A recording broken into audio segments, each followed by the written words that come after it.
I want to thank my wife, Liza, and my family and my friends. Kay Tito Sel, kay Tito Joey, at kay Tito Vic, Itbulaga, and Okay Cafeco family, Mr. Toviera, Tita Malucho of Agar, Mother Lily of Eagle Films, MZ at lahat po ng mga producers na kumuha po sa akin, sa mga direktor ko po at lahat po ng mga artista na nakasama ko. Marami po ng tutunan sa inyo na daladala ko po hanggang ngayon. Sa akin pong eskwelahan, na-award nyo din kanina, maraming salamat dahil natulungan nyo ko pagsabayan ng pag-aaral at ang pag-arte. At sa mga press po, at sa mga fans na mula po noon at hanggang ngayon ay tumatangkilik pa rin, maraming salamat po.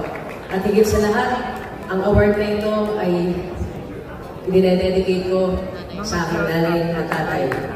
Maraming salamat sa inyo dahil kung dahil sa inyo, wala ako dito. At lahat ng tinuturo niyo sa akin ay nasa puso ko. I hope I make you proud. Maraming salamat.